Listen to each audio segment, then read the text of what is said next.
à Michel? la Commission des comptes européenne. Sur les 8 projets, vous avez mentionné qu'il y a un des projets qui est le plus critiqué, c'est le Lyon-Turin, à la fois sur sa planification, à la fois sur sa mise en œuvre, et que c'est le plus en retard. Alors, moi, je voudrais revenir là-dessus pour vous mentionner certains points.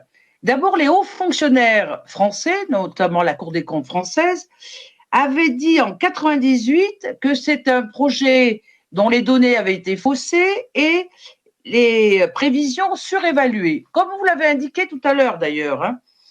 Et notamment, il disait qu'en 1900, en 2017, il y avait 60 millions de tonnes de marchandises entre la France et l'Italie pour les Alpes du Nord, et en réalité, c'était que 20 millions de tonnes sur les 3 axes routiers et ferroviaires de Fréjus et du Mont Blanc. Bon.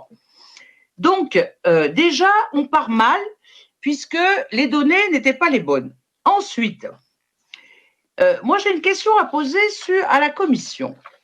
Quel contrôle fait la Commission, en fait? Parce que la Commission veut encourager le report modal entre la France et l'Italie pour diminuer donc le nombre de camions sur les routes, alors qu'il existe déjà une voie existante entre les deux pays qui fait Ambérieu-Turin, où la France a mis plus de 1 milliard pour rénover les tunnels. Et avant, il y avait 120 trains par jour et maintenant, il n'y en a plus que 20 trains par jour de fret entre la France et l'Italie. Alors, je ne comprends pas comment on peut favoriser ce projet alors qu'il n'y a pas d'engagement sur le report modal et qu'en plus, c'est une aberration aussi d'un point de vue environnemental parce que il y a des émissions de gaz à effet de serre, il y a des tarissements au niveau des sources et il y a une production de déchets énorme. Deuxième question, c'est sur le financement.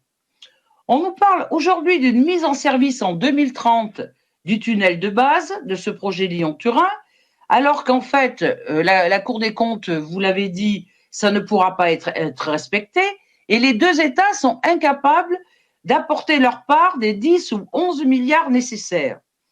Donc, comment on peut financer, continuer à financer, alors que les États ne pourront pas suivre? Ensuite, comment se fait-il que la Commission continue de financer ce projet avec des prorogations successives sans aucune évaluation de l'état du projet? Comment se fait-il que la Commission et l'INEA se croient autorisés à utiliser comme bon leur semble l'argent des contribuables européens non utilisé selon les accords des subventions? Comment se fait-il que l'INEA, l'agence européenne, ait décidé d'octroyer une prorogation de 3 ans du montant non utilisé de la subvention de 813 millions d'euros à TELT, qui est l'entreprise qui est chargée de réaliser le projet Lyon-Turin, qui n'en avait utilisé que le quart? Alors, moi, je me dis, à quoi ça sert les députés européens et leur rôle de contrôle dans la gestion financière au sein de la Commission de comptes quand nous recevons, parce qu'on a demandé le détail au niveau de l'INEA et on n'a reçu que des pages noircies de documents. Alors, écoutez, je ne sais pas comment on peut contrôler l'argent des contribuables. On a un projet, le Lyon-Turin, qui coûte une fortune puisqu'il est évalué à 26 milliards. Il est en retard. Il va causer des dommages environnementaux énormes. On parle du Green Deal et en plus, il va l'utiliser l'argent du plan de relance. Alors, je ne comprends pas la Commission. Je ne comprends pas pourquoi elle s'entête. Il vaut mieux utiliser les voies existantes, mettre les camions sur les trains et faire en sorte à ce que ça continue comme ça. Merci. Merci, Michel. Nun darf ich Herrn Direktor Rüth